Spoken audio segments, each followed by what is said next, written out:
तोड़ो, सत्ता छोड़ो, महंगाई तोड़ो, सत्ता छोड़ो, महंगाई तोड़ो, सत्ता छोड़ो, महंगाई तोड़ो, सत्ता छोड़ो, महंगाई तोड़ो, सत्ता छोड़ो, महंगाई तोड़ो, सत्ता छोड़ो, महंगाई तोड़ो।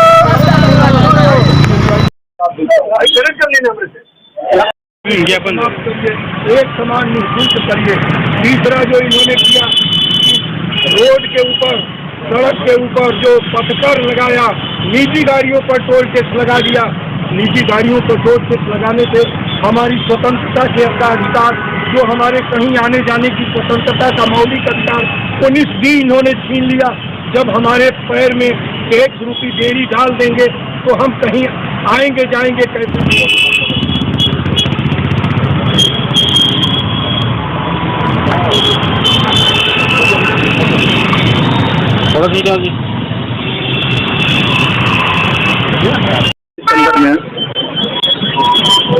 आज का कार्यक्रम आज मुझे बहुत पीड़ा है। इतना दुखी हूँ मैं, जिसकी कल्पना मैं भीतर भीतर ही कर सकता हूँ, दर्द नहीं कर सकता आप लोगों को। आज ही का दिन था, ग्वालियर टैंक बांधे में गांधी ने भारत छोड़ो आंदोलन का ऐलान किया। कहा कि करो या मरो, डू और डाई का नारा दिया। और आज प्रातः ही, ऐलान तो कल ही हो गया था 8 अप्रैल को, लेकिन 9 की प्रातः ही गांधी जी, राजेंद्र बाबू, जेपी नारायण और ये जो लोहिया जी थे, जो भूमिगत रेल संचालित कर रहे थे, और जो ये आपके तमाम कृपलानी थे, जितने भी दिग्गज बड़े नेता थे, इनको अरेस्ट कर लिया गया। 1900 लोग मारे गए थे उस विरोध में, उस प्रोटेस्ट में। आज की हुकूमत, आज महंगाई, मार्ग पर टैक्स, पेट पर टैक्स, मार्ग पर टैक्स, शिक्षा पर, चिकित्सा पर, रेल पर। क्या हमारी दुनिया टैक्स में बेच दोगे? क्या हमारा जीवन खा जाओगे टैक्स में? प्रधानमंत्री खा जाएगा क्या? आखिर इसको किसने अधिकार दिया कि हमारे पेट पर टैक्स क्यों लगा दिया वित्त मंत्री ने? जीएसटी की बैठक में अगस्त 2022 में चंडीगढ़ में जीएसटी की बैठक में हमारे पेट पर आटा, चावल, गेहूं, दाल, तेल, चीनी, दवा, दूध, आज कल में दूध 1 रुपए बढ़ा है। ये कौन जल्लाद क्रूर है हुकूमत पर बैठा हुआ? कौन टैक्स बढ़ाता है? कॉन्स्टिट्यूशन के किस पन्ने में, किस शब्द में लिखा है कि तुम टैक्स बढ़ाओगे? और जब आटा, चावल, गेहूं, दाल, तेल, चीनी, दूध, दवा पर टैक्स लोगे तो आर्टिकल 21 बचेगा कैसे? और जीवन का अधिकार मुफीद कैसे रहेगा? जीवन का अधिकार कैसे सुरक्षित रहेगा? किसने इसको कहा कि तुम पेट पर टैक्स लगा दो? क्या 545 सांसदों ने कहा? क्या 243 अपर हाउस के लोगों ने कहा? क्या हिंदुस्तान की 142 करोड़ लोगों में से किसी ने कहा? अरे जिस मुल्क में 80 करोड़ लोग 5 किलो अनाज में अपना जीवन खोजते हैं, 22 करोड़ कुपोषित हैं, जिनके घर एक डुकरा नहीं है, कौड़ी नहीं है, बताओ इस महंगा सामान कहाँ से खरीदेंगे? अरे जल्लाद, इस पर टैक्स लगाने की क्या जरूरत थी? इस पर टैक्स लगा के तुम कौन सा विकास देना चाहते हो? क्या हमको देना चाहते हो? जब मेरा जीवन नहीं रहेगा, तुम्हारी एक्सप्रेसवे क्या होगी? तुम्हारा वंदे भारत क्या होगा? इंटरनेशनल एयरपोर्ट तुम किसके लिए लगते हो? 1.5% लोगों के लिए Vande Bharat expressway international airport बन रहा है।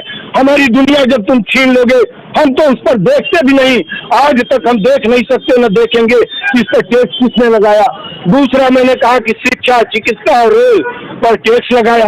रोज महंगा करता है, गरीब का लड़का कैसे पढ़ेगा? तो गरीब और कंगाल और कुपोषित है, जो 102 करोड़ जिनकी आबादी है, जिनके घर एक कौड़ी नहीं है कैश के रूप में, वो बता कि कैसे सामान खरीदेंगे? किससे पूछूं? किस बेईमान से, किस क्रूर अपराधी से पूछूं कि वो कैसे खरीदेगा? किस अपराधी से पूछूं कि जिसके घर 102 करोड़ के घर कुछ भी नहीं है, वो 1000 850 का सिलेंडर आज देव कीमत घटी है, वो कैसे खरीदेगा? क्यों नहीं मुफ्त का बांटते हो? क्या तुम बेईमान?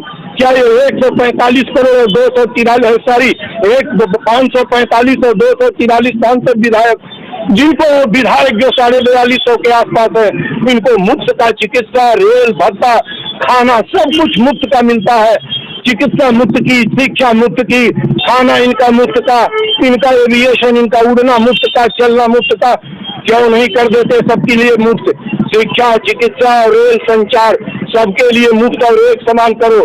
मैंने यहाँ तक कहा कि संविधान महसूस करे गरीब आदमी, इसके लिए यह ठीक है कि एक ही विद्यालय में सभी पढ़े गरीब अमीर के बच्चे, एक ही चिकित्सालय में गरीब अमीर के सबका इलाज हो, और एक ही ट्रेन में अगल बगल बैठ के तुम्हारे लिए विशेष ट्रेन चलेगी, वर्ल्ड क्लास की सुविधाओं की चलेगी।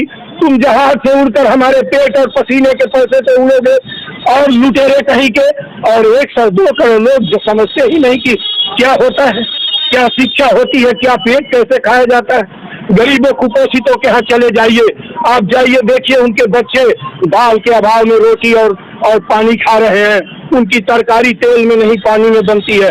किस जल्लाद ने ये सारी सिस्टम विकसित किया है। और टोल टैक्स, हमारी गाड़ी पर टोल टैक्स लेता है, जब तुम टोल टैक्स ले लोगे तो राइट टू फ्रीडम हमारा कहाँ जाएगा, 19D कहाँ जाएगा, जिसमें साफ लिखा है कि किसी भी व्यक्ति को कहीं आने जाने की पूरी आजादी है, कहाँ हमारा रह जाएगा। कौन हमारे पैरों में जब तुम टोल का बेड़ी डाल दोगे तो हम कैसे जाएंगे आएंगे। और इतने मूल्यहीन हैं, इतने लुटेरे गजब के नमूने हैं, इनको मैं लुटेरा और चोर कहना पसंद करता हूँ। आखिर इन लुटेरों ने कैसे अपने लिए honourable president, honourable prime minister, honourable member of parliament and member of legislative assembly exempted from toll tax, including more than 3 dozen of VIP persons have been exempted from this tax। आप बताओ कि हम कहाँ जाएं। अरे क्यों तूने toll tax लगा दिया मेरे लिए। मैं चाहता हूँ कि अपना टोल टैक्स तोड़ लो। और कर्मचारियों को, सरकारी कर्मचारियों को, सार्वजनिक क्षेत्र के कर्मचारियों को पेंशन किस जल्लाद ने, किस बेरहम इंसान ने पेंशन छीन लिया और अपने लिए पेंशन की व्यवस्था की। तूने पेंशन छीना क्यों? पेंशन छीनने की हिम्मत तुम्हें क्यों हुई? क्यों तूने पेंशन छीन लिया? पेंशन जल्दी से जल्दी शीघ्र ही उनका पेंशन रिलीज कर दो। कर्मचारियों, सरकारी कर्मचारियों का पेंशन रिलीज करो, नहीं तो तुम्हारी हुकूमत को मैंने मीडिया के माध्यम से और इस पूरे मुल्क को और सभी सुनने वालों को बताता हूँ कि 16 मार्च मैंने कहा है कि इंडिपेंडेंस डे के पहले कर और कीमतों की जो हमारे ऊपर तुम्हारी गुलामी है, इस प्रधानमंत्री से, एक किस तरह का प्रधानमंत्री है, न जाने कहाँ हमको गुमराह करता है, तो वापस ले लो। 16 अगस्त को उसी 7 जो लोक निर्माण पथ है, लोक कल्याण पथ है प्रधानमंत्री का, ऑनरेबल प्रधानमंत्री का आवास, जहां मैं बैठूंगा, जहां मैं सत्याग्रह करूंगा और इस देश की हिमाकत को देखता हूँ कौन रोकता है। जितना उस पथ पर, जितना उस आरोप पर इस देश के प्रधानमंत्री को हमारे पेट पर कर लगाएगा, कौन ऐसा है जो हमारे पेट पर कर लगाएगा, उसको मैं क्रिमिनल कहना पसंद करता हूँ। वह अपराधी है। कोई हमसे पूछे कि क्यों अपराधी कहते हो, तो मैं बता सकता हूँ क्यों अपराधी कहता हूँ। अभी वक्त है, मैं ऑनरेबल प्रधानमंत्री से, ऑनरेबल PM से और सभी legislative assemblies, member of parliament से 545 से ये लुटेरे और 1 करोड़ 100 क्रिमिनल्स कहाँ सोए हुए हैं जब एक प्रधानमंत्री मनमाने ढंग से टैक्स लगाता है हमारे ऊपर। टैक्स पार्लियामेंट का विषय है मित्रों, टैक्स लगाया क्यों? मैं किससे पूछूं? मैं कई 100 पत्र ऑनरेबल प्रेसिडेंट को, 1 सप्ताह से ऑनरेबल प्रेसिडेंट के सेक्रेटरी भल्ला जी अब वो पत्रों का संज्ञान लिए हैं। उसका कुछ जवाब आया है लिखा पढ़ी में, लेकिन अभी कोई कंक्रीट जवाब नहीं आया। टोल टैक्स तोड़ ले, नहीं तो तेरे टोल टैक्स के मैंने 2 ज्ञापन दिया। मैं कॉन्स्टिट्यूशन डे के दिन 26 नवंबर को किसी टेनुआ टोल प्लाजा पर ऑनरेबल प्रेसिडेंट को दिया, रेस्पेक्टेड कमिश्नर की ओर से। बहरे अंधे हो क्या? बहरे अंधे गूंगे हो क्या हमारी डेमोक्रेसी नहीं है क्या? हमारी डेमोक्रेसी कहाँ गई?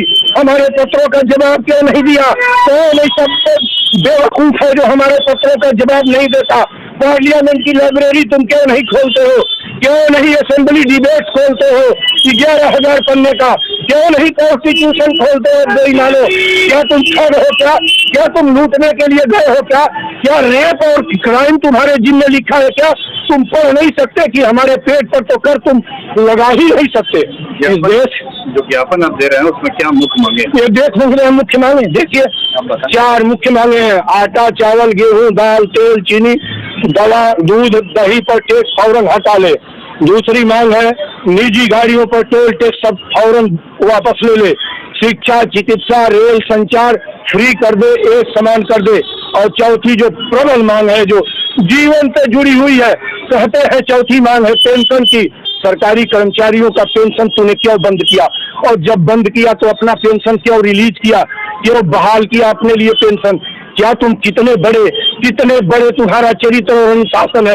मैं तुमको किस मुंह से मांगनी कहने की कोशिश करूं? मेरी आत्मा तुमको मांगनी नहीं कहती। और जिस दिन वोट कर लो 15 अगस्त तुम्हारा डेट ऑनलाइन है, इस मीडिया पे बताना चाहता हूं। तुम अपनी जेल को ठीक कर लेना मुझे ले जाने के लिए, और यदि जेल में ले गए तो सत्य अहिंसा की शपथ खाता हूँ गांधी की। सत्य ही एक मेरा मार्ग है, दूसरा कोई मार्ग जब तुम्हारी खुफिया, तुम्हारा कोई भी, तुम्हारा जितना भी तुम्हारी खुफिया है, यदि दूसरा मार्ग मेरे बारे में निकालती है तो मैं जेल मंजूर कर लूंगा, लेकिन पेंशन बहाल कर दो। मेरी 4 मुख्य मांगे हैं और 4 पर मैं अडिग हूँ।